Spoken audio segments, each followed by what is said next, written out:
কোন দিশে অষ্টলক্ষ্মীৰ উন্নয়ন কেতিয়া ভাৰতবৰ্ষৰ 5খন শ্ৰেষ্ঠ ৰাজ্যৰ ভিতৰত পৰিব অসম অষ্টলক্ষ্মী বুলি কোৱা অসমৰ উন্নয়নৰ ফুপুলা ছবি উন্নয়ন বিকশিত অসম আৰু অসমক ভাৰতবৰ্ষৰ 5খন শ্ৰেষ্ঠ ৰাজ্যৰ ভিতৰত অন্তৰ্ভুক্ত কৰাৰ শ্লোগানেৰে শাসনৰ গাদীত বহিছিল বিজেপি নেতৃত্বাধীন দল আৰু চৰকাৰ অসমক অষ্টলক্ষ্মীৰ সৈতে তুলনা কৰে প্ৰধানমন্ত্ৰী নৰেন্দ্ৰ মোদী গৃহমন্ত্ৰী অমিত শ্বাহে মুখ্যমন্ত্ৰীয়ে ডিঙিৰ শিৰ ফুলাই কয় ভাৰতবৰ্ষৰ 5খন শ্ৰেষ্ঠ ৰাজ্যৰ ভিতৰত নাম থাকিব অসমৰ পিছে অষ্টলক্ষ্মী আৰু সৰ্বশ্ৰেষ্ঠ ৰাজ্য কৰিব বিচাৰে এখন অসমৰে উন্নয়নৰ এক ফুপুলা ছবি মুখ্যমন্ত্ৰীৰ বিকশিত অসমৰ এয়া লজ্জাজনক ছবি এয়া কোনো জকাই চুকৰ দৃশ্য নহয় নৱগঠিত ৰঙিয়া বিধানসভা সমষ্টিৰ অন্তৰ্গত গৰমচুং গাঁৱৰ দৃশ্য এয়া যি সময়ত ভাৰতবৰ্ষৰ চন্দ্ৰযানে গৈ চন্দ্ৰপৃষ্ঠত ভৰি থৈছে সেই সময়তো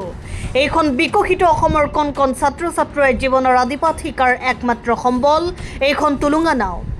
ৰঙিয়া সমষ্টিৰ বিধায়ক ভৱেশ কলিতা আৰু মুখ্যমন্ত্ৰীয়ে ভালদৰে চাওক কিদৰে জীৱনটো হাতৰ মুঠিত লৈ এইসকল ছাত্ৰ ছাত্ৰীয়ে নিতৌ এই টুলুঙা নাওখনেৰে অহা যোৱা কৰে বিদ্যালয়খনলৈ 1970 চনতে চৰকাৰী স্বীকৃতিপ্ৰাপ্ত এই গৰমচুং নৈৰ ঘাটে আজি কপতি নাপালে এখন পকী অথবা কাঠৰ দলং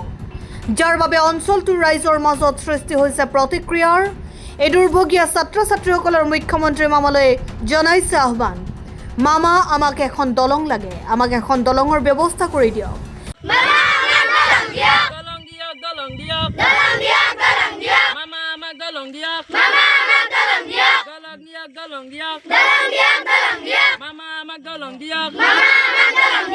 এই শ্লোগানেৰে কণ কণ ছাত্ৰ ছাত্ৰীসকলে নৈৰ ঘাটত দিছে শ্লোগান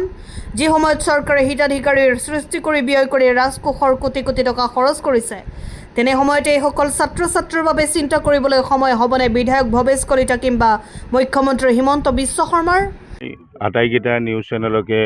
আমাৰ এই গৰমচুং ঘাটৰ পৰা ঘাটত থিয় হৈ আটাইবোৰকে নমস্কাৰ তথা ধন্যবাদ জনাইছোঁ গৰমচুং সত্ৰ এইখিনি এইটো গৰমচুং ঘাট PWD ঘাট এইটো বৰলীয়া নৈখন বৰলীয়া অতি দুখ আজিৰ সমাজত অৰ্থাৎ আজিৰ দিনত এই বিজেপি চৰকাৰৰ দিনত যিখন এখন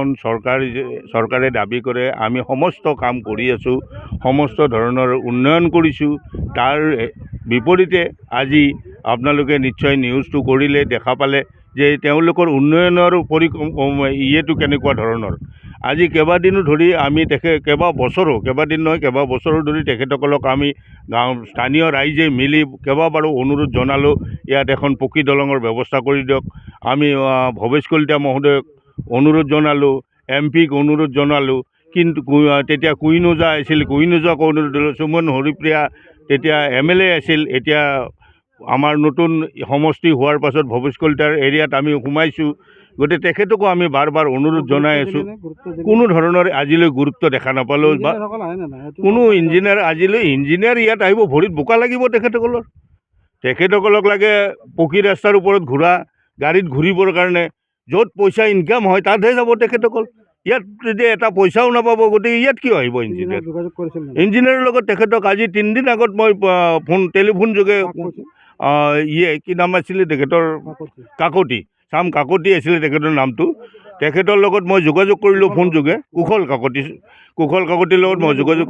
ৰঙিয়া ডিভিজনৰ তেখেতৰ লগত যোগাযোগ কৰিলোঁ তেখেতে হেনো PWD ঘাটে নাই বুলি কয় মোক বোলে আপুনি জানেনে ভালকৈ বোলে এইটোৰ ঘাট নাই তাতে বোলে 1970 চনত এইটো চেংচন ঘাট PWD ঘাট ইয়াত নাৱৰীয়া আৰু ঘাটোৱালৰ ব্যৱস্থা তেতিয়াৰ পৰাই চলি আছিলে আজি কেইবছৰমান ধৰি এই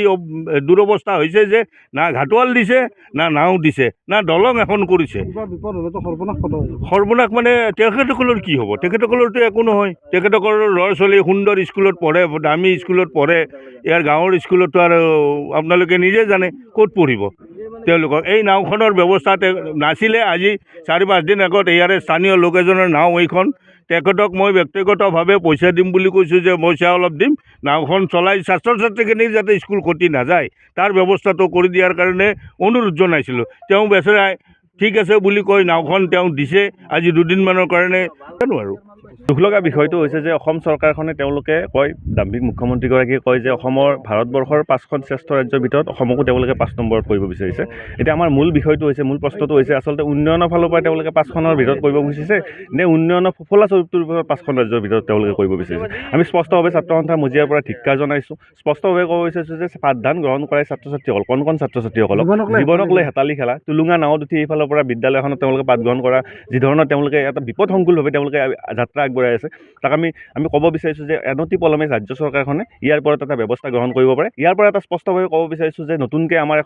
আমি সমষ্টি এটাত অন্তৰ্ভুক্ত হ'লে এই অঞ্চলৰ ৰাইজ বহু আশা ভৰসাত তেওঁলোকে সমষ্টিটো অন্তৰ্ভুক্ত হোৱাত বহুতে আশা দেখিছিলে। ৰঙিয়া সমষ্টিত তেওঁলোকে অন্তৰ্ভুক্ত হ'ল, সততে তেওঁ নিজকে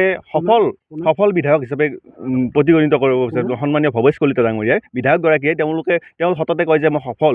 তেওঁলোকে পেপাৰে পত্ৰই তেওঁ সফল বুলি কয়, কিন্তু আচলতে সফলতা ক'ত, সফল কেনেকৈ ইয়াত বাস্তৱ ছবিটো ইয়াত পৰিলক্ষিত হৈছে। আৰু ইয়াৰ আগতে দুবাৰৰ বাবে এই অঞ্চলৰ ৰাইজে এগৰাকী প্ৰতিনিধিক তেওঁলোকে নিৰ্বাচন কৰিছিল, সুমন হৰিপ্ৰিয়া বিধায়কগৰাকীয়ে। তেওঁ আচলতে কেনেকুৱা ধৰণৰ বিধায়িকা আমি আজিলৈকে গম পোৱা নাই। আচলতে সমষ্টিত তেওঁলোকে এবাৰো ভৰি নিদিলে। তাৰ উপৰিও তেওঁ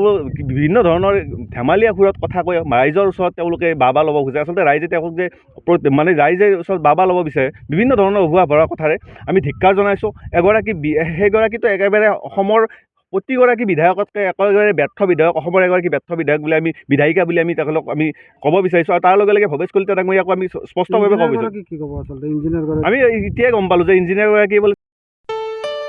ঘৰত আনন্দ আৰু সম্পৰ্কৰ চমক বজাই ৰাখিবলৈ জৰুৰী হৈছে সকলো আনন্দময় মুহূৰ্তত মৰমৰ উপহাৰ দিয়াটো।